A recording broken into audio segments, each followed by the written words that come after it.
The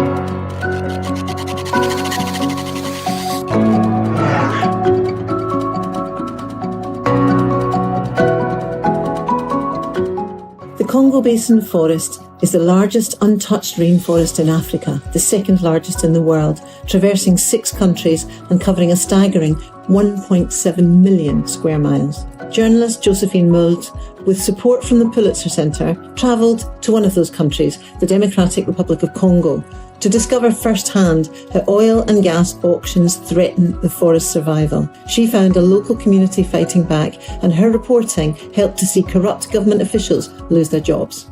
So Josephine, you're an investigative journalist based in the UK with a career in financial reporting.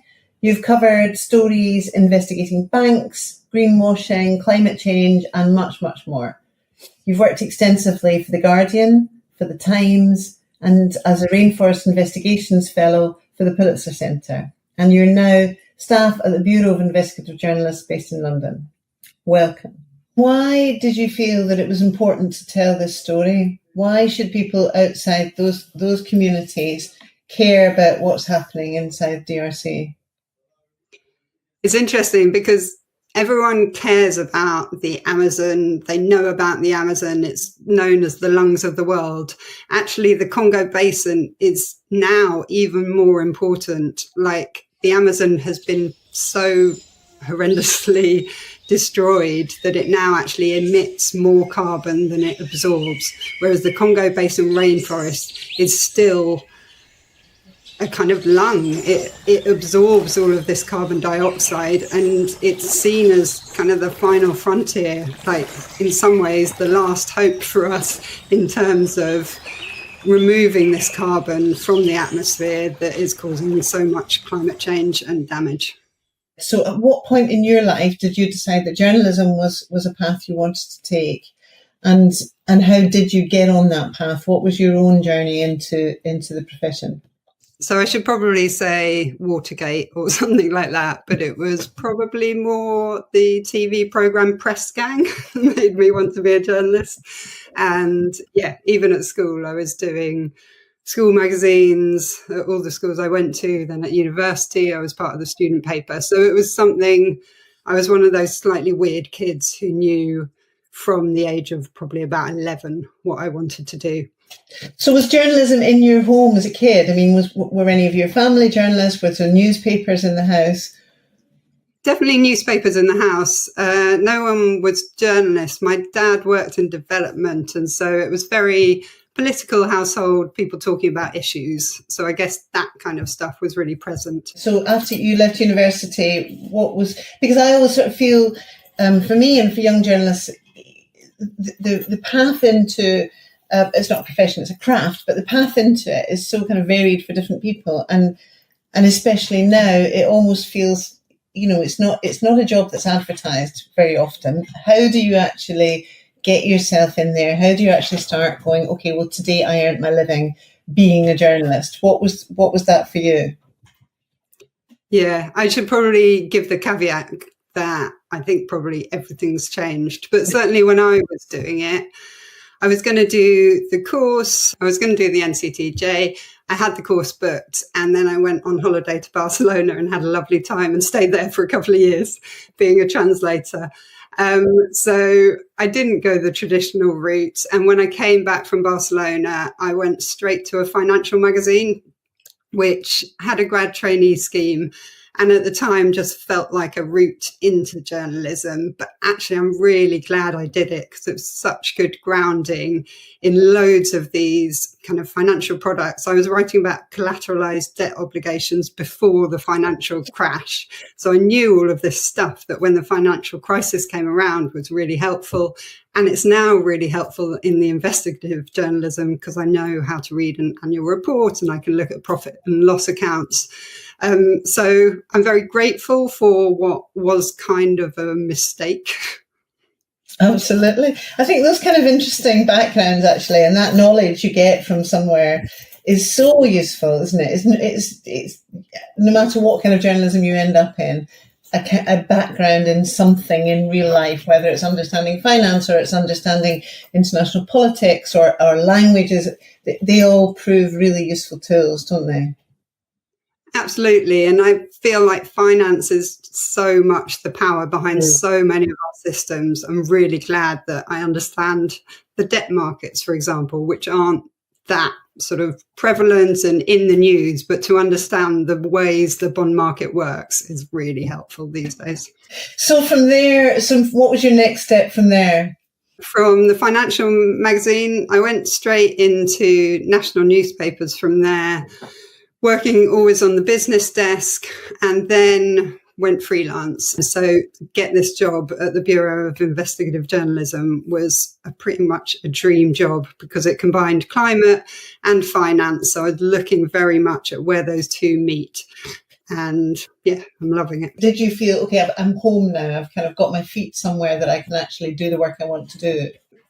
It has totally kind of turbocharged my career, if you can say that, or it's just allowed me to do the work that I really wanted to do for years and given me so much opportunity to do incredible stories like the story in the DRC that we're going to talk about. Yeah.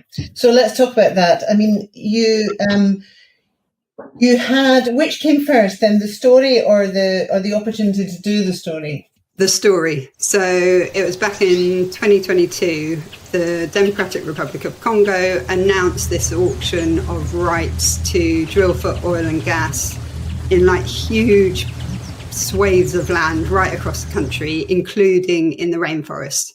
And that's been described as the worst place in the world to drill for oil, because not only are you disturbing pristine rainforests, you're also disturbing the peatlands beneath. And scientists found that those peatlands store something like 3 years worth of global greenhouse gas emissions. So it just felt like one of the most important environmental stories around at the time. My stories are always following the money. And so I started to make calls on that. And we realized I'm going to have to go there. We're going to have to do this properly, go to Kinshasa, meet people involved in the auction. Weeks in the Congo is a luxury for any journalist in many ways, financially. So how did the Bureau work, and how did you manage to do this work? Who paid for it? I applied for a Pulitzer Fellowship, and that provided me with a grant, which was incredible because I could go there, but also loads of support in terms of the reporting, in terms of contacts in the country. I've worked on lots of stories about fossil fuel extraction in the global south, where I've worked with journalists on the ground, and it's worked really well. This story was different in that we ended up exposing a very senior minister of effectively rigging the auction. And that's a story that would have been very hard, if not impossible, for a Congolese publication to put out, because sadly, Tshisekedi's government has been locking up journalists and they have huge powers to revoke broadcast licenses and so on. And so I had that kind of protective shield of being a foreign journalist, going in, but also being able to get out and go home before publication and, yeah, not being locked up for it. We also found that communities living in areas that would be affected by the auction had not been consulted, which is against Congolese law, and they were very much against the auction. We're literally giving people a voice and giving them that platform to be heard in the international media. So you land, you there, you had, how long did you have on the ground? I was out for almost 3 weeks, and we split the time between Kinshasa and then this week-long trip, like right into the depths of the rainforest. And it's such a beautiful, beautiful, beautiful country. But how did you feel over those 3 weeks? What was the hardest part? What was the part? And also, was there a point where you thought, I mean, I know for a lot of journalists, sometimes it's when the plane lands, they get the panic. At what point did you get the panic? You know what the panic I mean is the panic and you suddenly think, oh my God, what am I doing here and how am I going to get the story? I'd say that was pretty constant throughout the 3 weeks. But panic definitely helps you do good work, I think. And Kinshasa, I think you asked what was the hardest bit. They were both hard for very different reasons. So Kinshasa was really busy. I wanted to get out there and meet as many people connected to the auction as possible and do that kind of really important work of meeting people face to face, showing them that you're someone they can trust, and kind of forming relationships that I could then develop and build on from a distance later. And so I was kind of tearing around the city and going from meeting a journalist in a pokey office in the worst part of town right up to meeting the president's niece in the presidential palace. So it was, just meetings, but quite exciting just because of the completely different context. And then I went from there into the rainforest. And just to give you a sense of how remote it was, we got a flight from Kinshasa to a city right on the edge of the rainforest. And from there, we got in a boat and travelled for 8 hours up the Congo River, camped overnight, got back in the boat, and then went a further 8 hours, just deeper and deeper into the forest. And once we got there, we were on motorbikes and going into the rainforest down these tiny little dirt tracks, kind of ducking to avoid low branches.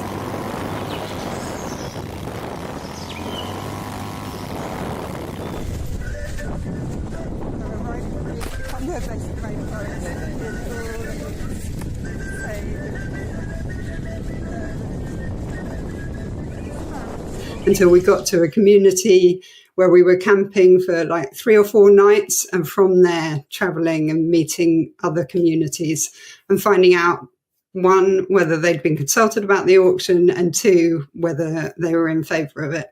And what sort of reaction did you get when you stagger in to one of these communities and start asking questions which I'm sure very few people have asked them before? Yeah, it was pretty overwhelming. They'd obviously heard rumours about this auction, but they hadn't been consulted, which is actually against Congolese law. So that formed like part of my second story. And they were pretty much overwhelmingly against this auction happening. Like, they'd seen the logging companies come in, they hadn't benefited from that, and they really didn't want to see oil extraction. And, you know, these are communities that live from the forest. They know full well what this is going to do to the forest and what this is going to do to, you know, their livelihoods. So they were very much against it. And did they welcome your presence there? Did they welcome the fact that you were looking into this, that you were asking their opinions where nobody else had? Definitely, once they knew who we were. What was interesting, we were kind of travelling on these motorbikes through lots of communities. People saw outsiders, they'd heard about the auction, and they thought we were there to take the oil. And so in some cases, we were shouted at, like, "Thieves, get out of here, we refuse." But that kind of helped with the story, because you do slightly wonder, like, you're going to communities, this has been set up, or are we only meeting the communities that are against this? But we met so many people in so many different communities who were. You got the sense that it was really overwhelming. And at that point, did you really start to feel, okay, this is, you know, I'm on the side of the angels here. These are people whose views really need to be represented. Did you start to feel kind of quite steadfast in the fact that you were doing the right story at the right time? Yes, and, you know, you're in the rainforest and just the nature is so big, vivid, and like bamboo trunks that are as thick as tree trunks, and the trees are like 30, 50 metres high. You're underneath this beautiful green canopy the whole time, like doing the work that I do and knowing that this is like one of the most important carbon sinks in the world, if not the most important. Like, it feels good and hopeful and really important to be doing the work and trying to protect this landscape. So the practicalities of being in an environment like the Congo Basin, it must have been a really amazing experience, but it must have also been quite a difficult experience just on the day-to-day. So how was it for you as a person? How did you cope with the conditions? How did you cope with the food? What did you eat? Yeah, it was physically quite hard, and it's quite hard to do your job whilst dealing with all of those physical side of things, like sleeping in tents or not sleeping in tents, because one night there was like a river running through my tent, and not having a shower for days. So just to give you an example, after that epic trip up the river and then on a motorbike for 2 hours, we were kind of traipsing into the village leader's hut. Someone passed me a wet wipe so I could scrape the grime from my face. And then immediately you're presented to the leader of this village, and you have to get out your notebook and start asking intelligent questions in French. So managing those two things was pretty tricky, but it was also very fun and very different from my day-to-day of, interviewing bankers. Actually, that's kind of quite an interesting point, which we didn't touch on. French. So you speak French conversationally, or what? Yeah. I studied it at university and probably hadn't used it much since then. So I spent a lot of time listening to podcasts beforehand. And there were times when my not very good French worked in my favour. So when interviewing the hydrocarbons minister, I had to get him to repeat himself because he spoke really fast and really quietly. And I realised listening to the tape afterwards, I got him to repeat what turned out to be something that wasn't true 4 times, which was great. That must have been the most extraordinary experience, especially you've been an environmental journalist, you've been writing about this, and this is your first time amongst it. So when you kind of came back, did you feel when you left Kinshasa, when you got on that plane, that you had it all, that you had your story? Remarkably, I had a lot of the story. Certainly the story about the communities, you come back with so much material, because a lot of that is trying to bring this place to life for people, trying to make them care about it, and, slightly transport them to a place that most people will never get a chance to go to. In terms of the story about the minister effectively rigging the auction, that obviously took more work, more source work, but certainly I was on the way towards getting that story as well, and had met a lot of important and helpful people who were pointing me in the right direction. And again, down to the practicalities. So you get home with all these notebooks or however you're kind of collating all these accounts. Talk us through your process of actually getting that into a narrative. Yeah, it's not straightforward, particularly with the story about the minister. Like, there's real legal implications when you're accusing a high-powered minister of effectively rigging this auction. And you've got a whole cast of characters. You kind of have to describe the auction process, and you're trying to write a story that people would actually want to read. So it's tricky, and rightly or wrongly, we decided to start with this suburban house in Canada, which was supposedly the headquarters of the company that had won the auction. And we did that because it kind of epitomized how unprepared this company was to actually exploit the oil. The story about the communities, in many ways, is a lot easier to write. You come back from a trip like that and people want to hear about it. And so all of the details you're bringing out, like the big bowls of fat yellow caterpillars that people are selling as food in the rainforest, that kind of detail you want to get into the story. And as an investigative journalist, it's quite fun writing those stories. We don't often get to include that kind of detail. So so when you came back, you didn't write one story then. You had your news story on the minister, and then you had this beautiful kind of more colourful story about the impact on the communities. And the remarkable thing, which again, not every story and not every journalist has the joy of, was the impact of this trip and this story and the work that you did was really quite tremendous. So if you could talk us through a little bit about the timeline of actually how that happened. Yeah, of course.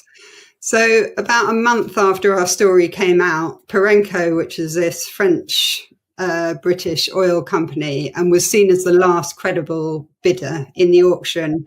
It pulled out. Then I think the hydrocarbons minister who we had exposed, he lost his job. And ultimately, at the end of last year, the whole of the auction was cancelled. Now, we definitely can't take the credit for all of that, but we do know that our story, which we published with Reuters, which is obviously like a hugely credible news organisation, we know that that was getting in front of the right people and it was being discussed kind of in the corridors of power. So hopefully it made a small amount of difference. Obviously, these things are problematic, and sadly the new hydrocarbons minister has launched a new auction of rights to drill for oil across, I think, an even greater area. There is a small win in that the blocks have been drawn so they don't cover some of the most important protected ecosystems in DRC, but there's definitely more reporting to be done on that particular auction. It doesn't stop. Does DRC now have a very special place in your heart? It's got a very special place in my heart. I'm not allowed back, apparently. I'm on a list. But hopefully one day things will change and I can go back. And what advice would you give to a younger than you journalist coming along now? I mean, what would you say to them that were the pitfalls, and what would you say to them are the rewards? So I'd say the rewards are massive. You get to constantly learn new stuff. And yeah, what job do you get to turn up and you're writing about something different or learning about something different every day, meeting people? The thing I probably love the most is that one day you could be interviewing a president and the next day you're interviewing, a guy on the street, and you just meet all levels of society and you're kind of this separate observer and you get to move between these different strata of society. So the rewards are amazing. I can't imagine ever doing any other job. The pitfalls are it's not that well paid. It's very long hours. It's quite stressful. Definitely investigative journalism ends up being quite combative, which certainly some of my male colleagues enjoy, and not to gender it, but I definitely don't enjoy that aspect of it. But I'd say the rewards massively outweigh all of that. Josephine, it's been an absolute pleasure talking to you. Thank you so much, and all the best of luck with the next story and with all the stories to come. Okay, thanks so much.